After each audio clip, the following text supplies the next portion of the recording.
శాంతి. నమస్తే. ETV life ఆధ్యాత్మిక channel మానస కార్యక్రమానికి స్వాగతం. త్యాగము అనేటువంటిది ఆధ్యాత్మికతతో పెనవేసుకుపోయి ఉంటుంది. అసలు ముందు ఆధ్యాత్మికతలో రావడానికి భయపడడానికి కారణం కూడా ఈ త్యాగమే. అమ్మ మేము అవన్నీ వదలలేమండి, మా వల్ల కాదండి అనేసి. సో ఈ త్యాగం అనేటువంటిది ఎంత గొప్ప శక్తితో స్పిరిచువాలిటీలోకి రావడానికి భయపడడానికి కారణం కూడా ఇదే. అమ్మో అది వదిలేయాలంటే ఇది వదిలేయాలంటే. కాకపోతే ఈ కేవలం ఈ బయటవే అన్నీ కూడా వదిలేసినంత మాత్రాన ఆధ్యాత్మికత వచ్చేస్తుందా అంటే విషయం కాదు. సో మనం deeper concepts of renunciation which everybody can do living in their own house hold path. వాళ్ళ గృహస్థాశ్రమంలో ఉంటూ గృహస్థ ధర్మాన్ని నిర్వర్తిస్తూ కూడా ఎలాంటి త్యాగం చేస్తే నిజంగా ఆధ్యాత్మికత అనేటువంటిది వంట పడుతుంది అనేటువంటి విషయాలు మనం ఇవాళ తెలుసుకుందాం. మొట్టమొదటిది మనం త్యాగంలో చేయవలసినటువంటి మొట్టమొదటిది ఏంటంటే పురాతన స్వభావ సంస్కారాలు. మనకందరికీ తెలుసు మనలో ముళ్ళు లాంటి సంస్కారాలు ఏంటున్నాయి. ఆ ముళ్ళు లాంటి సంస్కారాల ముందు మనం త్యాగం చేయాలి. ఆ త్యాగం ఇంకా చాలా కష్టం. ఫుడ్ హ్యాబిట్స్ కూడా డాక్టర్ మానేయమంటే ఏం చేస్తాం? మానేస్తామా? మానేమా? ఇది తింటే మీరు మీ ఆయుష్ తగ్గిపోతుందంటే కష్టమైనా ఎలాగో మెల్లగలో మానేస్తామా? మానేమా? అలాగే ధరించేటువంటి వస్త్రాలు కూడా మన ఆర్థిక పరిస్థితి బాగాలేదనుకోండి, అంత ఆడంబరంగా వేసుకోలేము, సింపుల్గానే వేసుకుంటాం. ఉండే ఇల్లు ఏమన్నా సరే. సో ఎక్స్టర్నల్వి మార్చుకోవడం యాక్చువల్గా చాలా ఈజీ. పరిస్థితులు అవ్వచ్చు, లేదంటే మన యొక్క ఇష్టాలు మారిపోవచ్చు. దేనివల్ల అన్నా సరే మన యొక్క ఎక్స్టర్నల్ మారడం చాలా ఈజీ. కానీ ఏదైతే మొట్టమొదట మారవలసినటువంటి నిజంగా ఆధ్యాత్మికతలో చెప్పేటువంటిది ఏంటంటే ఓల్డ్ హ్యాబిట్స్. ఏ సంస్కారాలు అయితే ముళ్ళలాగా నన్ను పక్క వాళ్ళని బాధ పెడుతున్నాయో ఆ సంస్కారాల్ని మనం మార్చుకోవాలి. వీటిలో మనం ముఖ్యంగా క్రోధం, అసూయ, ఈర్ష్య, ద్వేషం లాంటివి చెప్తాం. అవి మనకు కామన్గా అర్థమయ్యేటువంటివి. కానీ ఇంకా సూక్ష్మంగా ఉన్నటువంటి సంస్కారాలు, ముళ్ళ లాంటి సంస్కారాలు సోమరితనం, ఇచ్చిన మాట నిలబెట్టుకోకపోవడం, ఇంకా నిర్లక్ష్యం, బేఖాతరు చేయడం, ఇవన్నీ కూడా ముళ్ళ లాంటి సంస్కారాలు. ఎందుకంటే అహంభావం, వీటన్నిటి గురించి మనం చాలాసార్లు చెప్పుకున్నాము. అవి చెడు సంస్కారాలు మనకు ఎలాగ తెలుసు, కానీ వీటిని చెడు సంస్కారాలని ఎవరు అనుకోరు. సోమరితనం, ఆలస్యం, అల్బేలాపన్, ఇలాంటి ముళ్ళలాంటి సంస్కారాలు ఏవైతే ఉన్నాయో ఈ ముళ్ళలాంటి సంస్కారాలని త్యాగం చేయడము ఆధ్యాత్మికతలో చెప్పేటువంటి రియల్ త్యాగం. ఎక్కువగా భోగాలకు అలవాటైపోవడం, భోగాలు, వ్యసనాలకు అలవాటైపోవడం,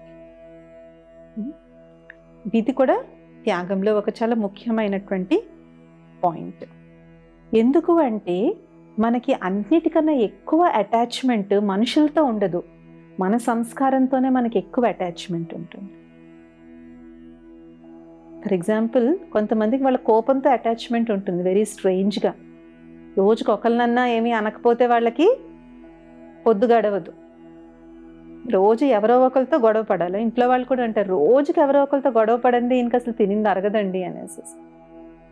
సో ఇలాగ మన ముళ్ళలాంటి సంస్కారాల మీద కూడా మనకి అటాచ్మెంట్ అనేటువంటిది ఉంటుంది. హ్యాబిట్స్, వ్యసనాల సంగతి వేరు, ఇవి సంస్కారాలు. వ్యసనాలకి ఎలాగే అటాచ్మెంట్ ఉంటుంది, దట్ ఈస్ డిఫరెంట్. కొంతమందికి ఎంత మోహం ఉంటుందంటే రోజు వాళ్ళతో మాట్లాడాలి, మాట్లాడకపోతే వీళ్ళకి బేచైనీ వచ్చేస్తుంది, ఉండలేరు.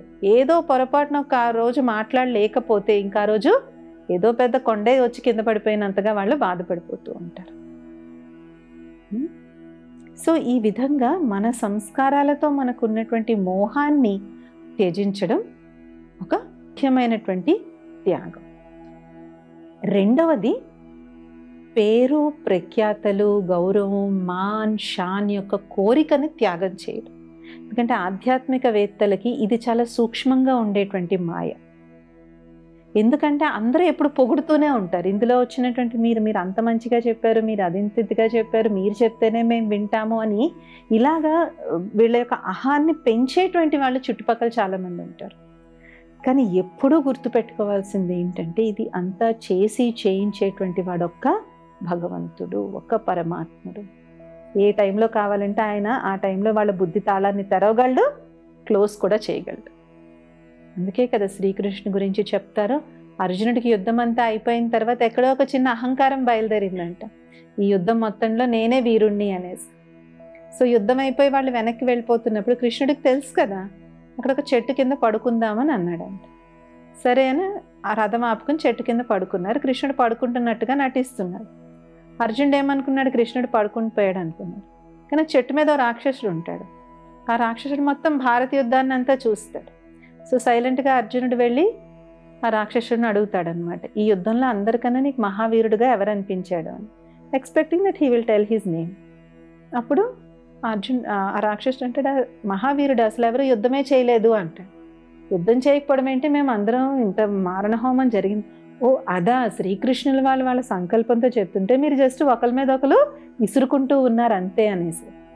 అప్పుడు ఆయనక అహంభావన యొక్క భంగం జరుగుతుందన్నమాట. కాబట్టి మన జీవితంలో మనకి లభించిన ఏ చిన్న జ్ఞానం ఏదైతే ఉందో అది భగవంతుని ప్రాప్తి, భగవంతుడు మనకి ఇచ్చినటువంటి వరదానం. అది గుర్తుపెట్టుకోకుండా ఎప్పుడైతే ఇది నేను సాధించానో నా గొప్పతనం అని అనుకున్నప్పుడు ఆ రోజే మన యొక్క పతనం అనేటువంటిది కిందకు వస్తుంది. ఇంకా అహంకారం అనేటువంటిది కళ్ళున్న గుడ్డివాడిగా చేస్తుంది. కళ్ళున్న గుడ్డివాడు ఎలా ఉంటాడు, కళ్ళు లేనటువంటి అంధత్వంతో బాధపడుతున్న వాళ్ళకి మనం సహాయం చేయొచ్చు, కానీ కళ్ళుండి కూడా అంధుడిగా అయిన వాళ్ళకి ఎవరు సహాయం చేయలేరు. సో పేరు ప్రఖ్యాతులు, గౌరవ ప్రతిష్టలు, నా మాన్ షాన్, కొంతమంది అయితే వాళ్ళ పేరు ముందు ఎన్ని బిరుదులు ఉంటాయో వాళ్ళకి, ఆ బిరుదులు చదివేసరికి ఒక 5 నిమిషాలు టైం పట్టేస్తుంది. అందరూ గౌరవపూర్వకంగా బోలెడు బిరుదులు ఇవ్వచ్చు, గౌరవపూర్వకంగా చెప్పచ్చు కూడా, ఎందుకంటే వీళ్ళు ఎంత గొప్పవాళ్ళని చెప్పడానికి. కానీ దాన్ని ఎప్పుడైతే మనం మనస్ఫూర్తిగా స్వీకరిస్తామో, ఇది నా గొప్పతనం వల్ల ఇది వచ్చిందని అనుకుంటామో, that is the day of our downfall. ఎందుకంటే ఎంతో మంది వస్తారు, సత్కారం చేస్తారు, బిరుదులు ఇస్తారు, ఇవన్నీ ఇస్తారు. బట్ దాన్ని మనం యాక్సెప్ట్ చేసామో, దాన్ని అక్కడ తీసుకోవాలి, అక్కడికక్కడే అది వదిలేయాలి. కాబట్టి ఈ రెండో రకమైనటువంటి త్యాగం ఏంటి, నా మాన్ షాన్ యొక్క త్యాగం. నన్ను ముందు వరుసలో కూర్చోబెట్టాలి, నాకు ముందు సీట్ ఇవ్వాలి, నన్ను ఇక్కడెందుకు కూర్చోబెట్టారు, నన్ను ఇక్కడెందుకు ఉంచారు, ఇలాంటి సూక్ష్మమైనటువన్నీ కూడా ఏంటంటే చాలా మైన్యూట్ లెవెల్లో ఇవి బయటపడిపోతాయి. ఒకసారి ఒక చర్చాగోష్ఠిలో జరుగుతూ ఉంటాయి, ఎవరికి సీట్ ముందేశారు, ఎవరికి సీట్ వెనకాతలు పెట్టారు, ఎవరికి ఎలాంటి సాలువా కప్పారు, ఎవరికి ఎలాంటి దండ వేశారు, ఇలాంటి వాటి దగ్గర కూడా గొడవలు జరిగిపోయినటువంటి ఆధ్యాత్మిక సభల్లో ఇలాంటి వాటిలో గొడవలు జరిగినాయి కూడా చూసాయి. పొలిటికల్ ర్యాలీలో కాదు, ఇన్ స్పిరిచువల్ మీటింగ్స్లో ఇలాంటి గొడవలు జరిగినాయి కూడా మనం చూస్తూ ఉంటాం. కాబట్టి ఈ నా మాన్ షాన్ నుంచి త్యాగం చేయడం చాలా గొప్ప త్యాగం. ఇక మూడవ త్యాగం నేను నాది అనేటువంటి భావన యొక్క త్యాగం. అందుకనే మనం ఏం చేస్తాము, మేకను బలిస్తాం, కానీ మేక ఏమంటుంది, ఎప్పుడు మే మే మే అంటుంది, అంటే నేను నేను నేను అని అంటుంది. కాబట్టి ఆ పాపం ఆ మేమే అనే ఆ మేకను బలి ఇవ్వడం వల్ల ఏమొస్తుంది, పాపం మూగజీవి అది. కానీ మే అంటే నేను నేను నేను అనేటువంటి దీన్ని. అందుకే మనం దేవాలయంలో వెళ్ళినప్పుడు దేవతా విగ్రహాల ముందు తల వంచి మనం నమస్కరించమని చెప్తారు. అలాగే ఎవరైనా మహాపురుషులు సత్పురుషులు కనిపించినప్పుడు కూడా మనం తల వంచి నమస్కరిస్తాం. ఇంకా తల అనేటువంటిది అన్నిటికన్నా పై భాగం కదా, అంటే అన్నిటికన్నా టాప్, అంటే నేను అనేటువంటిది అన్నిటికన్నా ఎక్కువ ఉంటుంది, అంటే దానిని మనం సరెండర్ చేస్తున్నాం. నేను వంగి నమస్కరిస్తున్నాను. ఎవరికి నమస్కారం పెట్టేటప్పుడు ఇలా పెట్టడం చాలా మర్యాదకి గుర్తు, వాళ్ళని మనం గౌరవించినట్టు అన్నమాట. సో ఈ మూడో రకమైనటువంటి త్యాగం ఏంటి, నేను నాది అనేటువంటి భావన యొక్క త్యాగం. మనం భగవంతుని కార్యంలో మనకి ఉడతా భక్తిగా మనం ఏదో సహాయం చేసిన ప్రతిసారి కొంతమంది ఏం ఎక్స్పెక్ట్ చేస్తారు, ఇది మేము ఇచ్చామని మా పేరు అక్కడ రాయండి, వాళ్ళ పేర్లు చెక్కించుకుంటారు, వాళ్ళ పేర్లు అక్కడ రాయించుకుంటారు. మరి అప్పుడు నిజంగా అది భగవంతుడికి మనం ఇచ్చినట్టేనా? ఎందుకు ఆ కుర్చీ చూసిన ప్రతిసారి ఎవరు గుర్తొస్తున్నారు మనకి? ఆ గుడిలో దేవుడు గుర్తొస్తున్నాడా, దాతలు గుర్తొస్తున్నారా? సో వాళ్ళు ఇచ్చింది దేవుడికే ఇచ్చారు, కానీ పేరు ఎవరు పొందుతున్నారు? మేము దాతలం కాబట్టి మా పేరు ఉండాలి. ఇంకా మనం చూస్తూ ఉంటాము, ఈ గుడిలో ఇంత ఇంత దానం కానీ ఇచ్చినట్లయితే వాళ్ళ పేరు అక్కడ చెక్కబడుతుంది అని అంటారు. అది గుడి వాళ్ళు వాళ్ళకి గౌరవం ఇస్తున్నారు, వాళ్ళకి సత్కారం ఇస్తున్నారు, ఎందుకంటే ఆ గుడి తాలూకు అభివృద్ధికి వాళ్ళు సహాయపడ్డారు. కానీ వీళ్ళ పేరు అక్కడ లేకపోతే మేము ఇంత ఇచ్చినా కూడా మా పేరు ఇక్కడ చెక్కలేదు, మా పేరు ఇక్కడ రాయలేదు అనుకుంటారు. ఒక్కోసారి గర్భగుడిలో కూడా మనం చూస్తూ ఉంటాం. గర్భగుడిలో ఎవరో ఏదో షాండ్లీర్ ఇస్తారు, అక్కడ మూలలో వాళ్ళ పేరు రాయించుకుంటారు. అది ఎంతవరకు మనం భగవంతుడికి ఇచ్చినట్టు? కాబట్టి ఒక్కొక్కసారి మనం ఇచ్చేటువంటి దానం కూడా పేరుకు మనం దానమే చేస్తాం, కానీ ఆ దానంలో కూడా నాకు గొప్ప కనిపించాలనేసి దానం చేస్తూ, అందులో కూడా పలానా వాళ్ళు దానం ఇచ్చారు. ఇప్పుడు చూడండి, మన ఇంటికి ఏమైనా ఫంక్షన్ అయిందనుకోండి, ఫంక్షన్కి మనం రిటర్న్ గిఫ్ట్ ఇచ్చేటప్పుడు వెనకాతల పేరు రాస్తాం. పలానా వారి గృహప్రవేశానికి, పలానా వాళ్ళ వివాహానికి, పలానా వాళ్ళ ఏదో మెచ్యూర్ ఫంక్షన్కి ఏదో అలా పేర్లు రాస్తాం మనం. అలాగే గుడిల్లో కూడా దానాలు ఇచ్చి పేర్లు రాయించుకుంటాం. అంటే అది కూడా ఒక రకమైనటువంటి సూక్ష్మమైనటువంటి మాన్షాన్ యొక్క కోరిక అన్నమాట, ఫలానా వాళ్ళ ఇది అని చెప్పి. అప్పుడు మనం ఇచ్చాం, కానీ మళ్ళీ కొంచెం వెనక్కి లాక్కున్నాం కూడా మళ్ళీ. సో ఇచ్చినందుకు ఎంతో కొంత పుణ్యం తప్పకుండా మనకి లభిస్తుంది, కానీ ఆ పేరు ప్రఖ్యాతులు ఏవైతే మనం పొందుతున్నామో దానివల్ల అది మళ్ళీ మనకి మన పుణ్యంలో అది కట్ అయ్యి వస్తుంది. సో ఇది మూడో రకమైనటువంటి త్యాగం. నేను నాది అనేటువంటి భావన కూడా త్యాగం. ఇంకా the highest form of renunciation ఏంటంటే, నేను త్యాగం చేశాననే భావనని కూడా త్యాగం చేయడం. త్యాగ్యాభి త్యాగకరణ. త్యాగం చేశామనే దాన్ని కూడా మనం ఎలా త్యాగం చేస్తాము అంటే, ఇంకా ఒకసారి అది వదిలేసిన తర్వాత దాని వైపు మనము కన్నెత్తి కూడా చూడకపోవడం, అది చూసినా కూడా మనకు అది గుర్తుకు రాకపోవడం. ఒక్కొక్కసారి మనం పబ్లిక్గా చెప్పకపోవచ్చు, కానీ మనతో పాటు ఎవరినో తీసుకెళ్తాం కదా, వాళ్ళకి చెప్తాం, అదిగోండి అది మేమే కొన్నాము అనేసి, అదిగోండి అది మేమే ఇచ్చాము అనేసి సైలెంట్గా చెవులో చెప్తాం. పబ్లిక్గా చెప్పుకోవట్లేదు, దట్స్ ఓకే, కానీ సైలెంట్గా మనం చెప్పుకుంటాం. కాకపోతే ఇంక ఒకసారి దానం ఇచ్చిన తర్వాత ఇంకా దాంతో మనకి సంబంధం లేదు. దానం ఇచ్చింది వెనక్కి తీసుకోవడం చాలా చాలా పాపం అని మనకి ఇతిహాసంలో, పురాణాల్లో మనకి చెప్తూ ఉంటాం. ఒకసారి దానం ఇచ్చిన తర్వాత అది మళ్ళీ వెనక్కి తీసుకోకూడదు అని. సో కాబట్టి ఇలాగ మనం ఒకసారి భగవంతుని సేవలో, ఈశ్వరీయ సేవలో మనం ఏదన్నా ఇచ్చాము అంటే బస్ ఓవర్, డన్. దాన్ని మనం కూడా గుర్తు తెచ్చుకోకూడదు, చూసిన ప్రతిసారి నేనే ఇచ్చాను కదా అనేటువంటిది కూడా త్యాగం చేయగలగదు. అలాగే కొంతమంది ఏమి ఇవ్వకపోవచ్చు, కానీ వాళ్ళు చేసిన సేవల్ని గొప్పగా చెప్పుకుంటూ ఉంటారు. మేము ఇన్ని సంవత్సరాలు బట్టి మేము ఇంత సేవ చేస్తూ ఉన్నాం, ఇన్ని సంవత్సరాలు బట్టి మేము ఇంతమందికి ఇది చేశాము. కానీ ఆ చెప్పుకోవడంలో కూడా ఎక్కడో సూక్ష్మమైనటువంటి నేను చేశాను, మేం చేశాము అనేటువంటి భావన వస్తుంది. కాబట్టి ఒక త్యాగం చేశాం కరెక్టే, ధన్ అంతా పెట్టి మనం ఈశ్వరీయ సేవ చేశాం, ఆ రిజల్ట్ ఏదైతే ఉందో దాంతో మనకి అటాచ్మెంట్ అనేటువంటిది వచ్చింది. సో అది చూసినా, దాని గురించి విన్నా కూడా ఇది no, it's given, it's gone. అందుకే దాన్ని దానము అని అంటారు. అందుకే దాని మహాదాని అని కూడా అంటారు. దాని అనేటువంటి వాళ్ళు ఇస్తారు, కానీ ఇచ్చిన తర్వాత దాన్ని అందరికీ చెప్పుకుంటాడు, కానీ మహాదాని ఇచ్చానన్న విషయం కూడా ఎవరికి తెలియదు. అందుకే త్యాగ త్యాగకరణ, త్యాగం అనేటువంటి భావాన్ని కూడా త్యాగం చేయడం. సో మొట్టమొదటి త్యాగం ఏంటి? మన పురాతన స్వభావ సంస్కారాల త్యాగం. ముళ్ళలాంటి ఏవైతే స్వభావ సంస్కారాలు మనలో ఉన్నాయో, ముళ్ళుతో ఎందుకు పోల్చారు అంటే, ముళ్ళు ఏం చేస్తుంది, ఎలా గుచ్చుతుంది అంటే అంత చిన్నదే ఉంటుంది ముళ్ళు. ముళ్ళు ఎప్పుడు పెద్ద ఉండవు, మ్యాక్సిమం ఇంత ఉంటాయి అంతే, కానీ అది గుచ్చితే ఎంత నొప్పి చేస్తుంది. ఒక్కోసారి మన స్వభావ సంస్కారం చిన్నదే అవ్వచ్చు. ఒకసారి గుల్జార్ దాది గారు చాలా మంచి విషయం చెప్పారు. అంటారు, దాది నేను చాలా సైలెంట్గా ఉన్నాను దాది, వాళ్ళు ఎంత అన్నా నేను ఏమీ మాట్లాడలేదు దాది, చివర్లో ఒక్క మాట అన్నాను దాది, అంతసేపు నేను ఓపికగా విన్నాను, అంతసేపు నేను సహనంగా ఉన్నాను దాది, కానీ చివరిలో ఒకే ఒక్క మాట అన్నాను దాది, దానికే వాళ్ళు ఇంకా ఎక్కువ కోపం అయిపోయారు. ఇప్పుడు దాది అన్నారు, ఆల్రెడీ అక్కడ మంటలు ఎగుస్తున్నప్పుడు నువ్వు ఒక్క చుక్క పెట్రోల్ వేసినా చాలు అందులో, ఎలాగైపోతుంది అది? నువ్వు ఒక్క చుక్కే వేసావు, కానీ ఏం వేసావు అందులో? పెట్రోల్ వేసావు. నీళ్ళు వేసావా?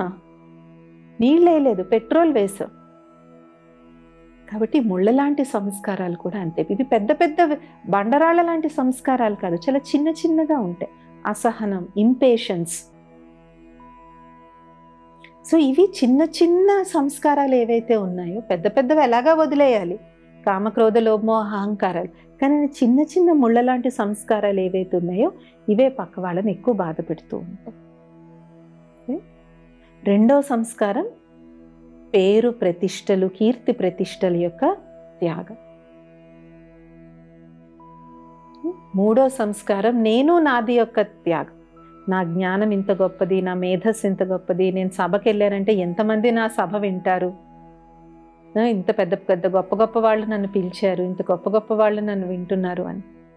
గొప్పవాళ్ళు ఎంతమంది విన్నా మంచిదే, వినడంలో తప్పేం లేదు. కానీ ఏ మారుమూల పల్లెటూరులోనో ఎవరో ఒక వ్యక్తి విని వాళ్ళ జీవితంలో గొప్ప మార్పు వచ్చిందనుకోండి, అది నిజమైనటువంటి పుణ్యం.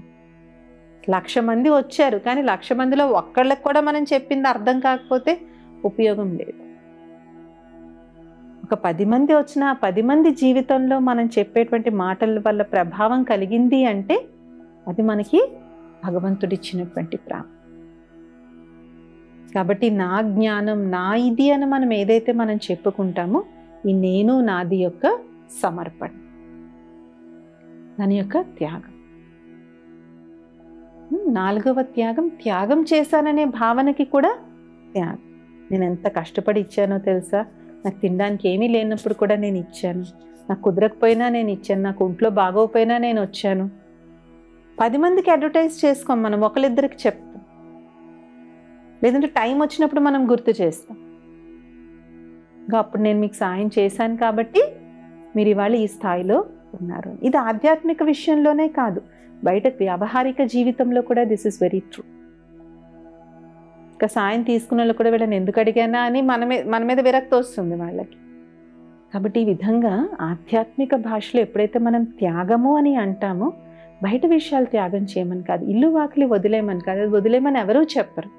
ఎలా వదిలేస్తాం మనం? వాళ్ళు మన బాధ్యత, అది మన రెస్పాన్సిబిలిటీ, మన క్రియేషన్. సో మన క్రియేషన్ని మనం వదిలేసి ఎలా వెళ్తాం? బట్ ఇవి త్యాగం చేయడం రియల్ స్పిరిచువల్ రెనౌన్సియేషన్.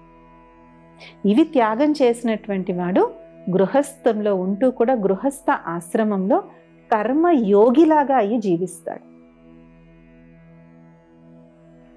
కర్మ చేస్తాడు కానీ యోగిలాగా అయ్యి కర్మ చేస్తాడు. వాళ్ళ సహజంగానే వాళ్ళ జీవితం చాలా సాధారణంగా ఉంటుంది, చాలా సాత్వికంగా ఉంటుంది. వాళ్ళ మాటల్లో దివ్యత్వం ఉంటి పడుతూ ఉంటుంది. వాళ్ళ కర్మలు లోక కళ్యాణంగా ఉంటాయి, అందరి మధ్య ఉంటారు, సమాజంలో ఉంటారు, కానీ వాళ్ళ వల్ల ఎందరో మంది జీవితాలు బాగుపడతాయి. కాబట్టి ఆధ్యాత్మికతలు ఇలాంటి త్యాగం చేయాలి. జస్ట్ జీవితంలో తప్పకుండా ఆట పాట ఆనందం అన్నీ ఉండాలి. కాబట్టి అదే నిజమైనటువంటి కర్మయోగి జీవితము అంటే. ఒక యోగి తాలూకా లక్షణాలు మన రెగ్యులర్ లైఫ్లో కనిపించడు. అంతే తప్ప కొంతమంది ఏం చేస్తారు, బ్రేక్ తీసుకుని ఎక్కడికో వెళ్ళిపోతారేవో, ఆశ్రమాల్లో చానాళ్ళు గడిపొస్తారు, కానీ వచ్చాక మొత్తం అంతా మళ్ళీ మామూలుగానే ఉంటారు, ఏ మార్పు ఉండదు. అప్పుడు అది నిజమైనటువంటి త్యాగం చేయడం అనేటువంటి విషయం కాదు. పరివర్తన, త్యాగం, ఎక్కడైతే త్యాగము ఎంత నిజాయితీగా ఉంటే భాగ్యం అంత ఎక్కువ ఉంటుంది. భాగ్యానికి ఆధారమే త్యాగం, ఇది ఎప్పుడూ మనం గుర్తుపెట్టుకోవాలి. అహోరాత్రులు నిద్రను త్యాగం చేస్తేనే ఐఐటిలో ర్యాంక్ నెంబర్ 1 వస్తుంది, ఐఏఎస్లో ఆల్ ఇండియా ర్యాంక్ వస్తుంది. త్యాగం లేకుండా వచ్చేటువంటి భాగ్యము పూర్వజన్మ సుకృతం. పూర్వజన్మది మనం తింటున్నాం కాబట్టి ఆడుతూ పాడుతూ ఉన్న మన భాగ్యం బాగుంది, కానీ ఆ ఖాతా కొన్నాళ్ళకి అయిపోతుంది. అనుకుంటాం కదా, వాళ్ళు ఏం కష్టపడరండి, చాలా హ్యాపీగా బతుకుతున్నారు.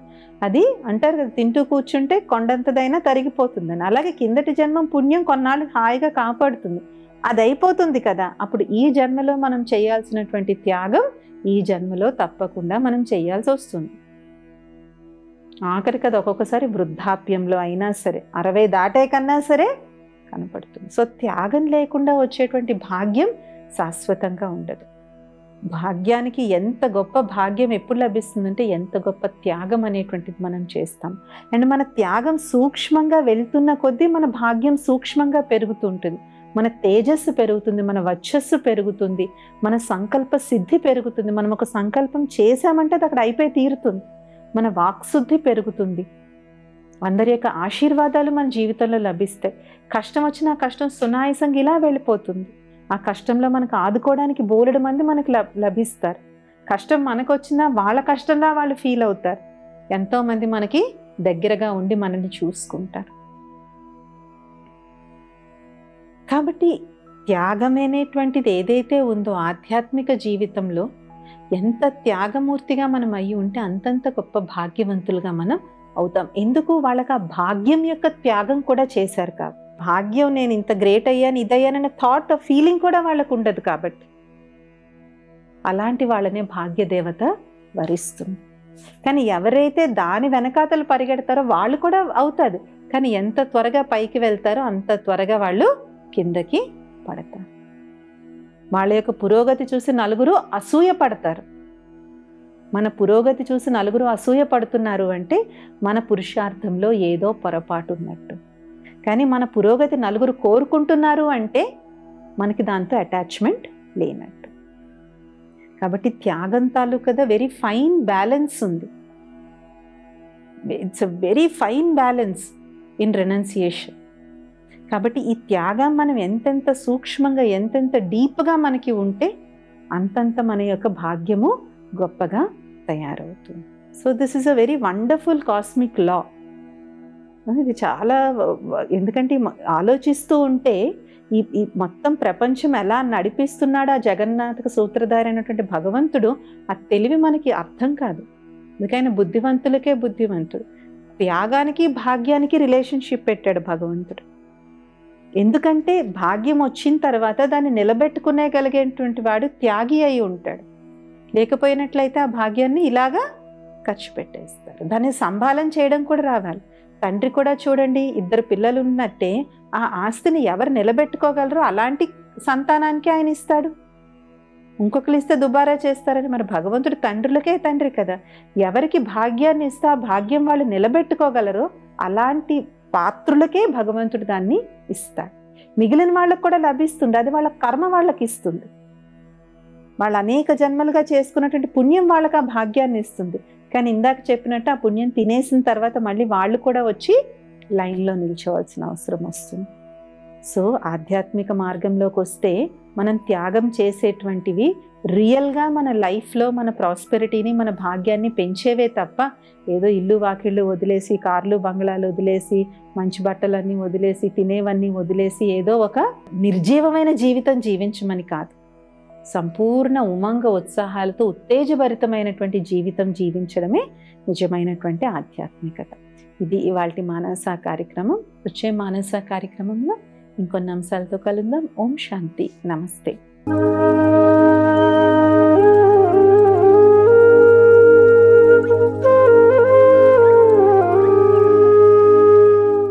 ఈ కార్యక్రమాన్ని తిరిగి చూడాలనుకుంటే www.youtube.com/@ETV Life Spiritual లో చూడవచ్చు.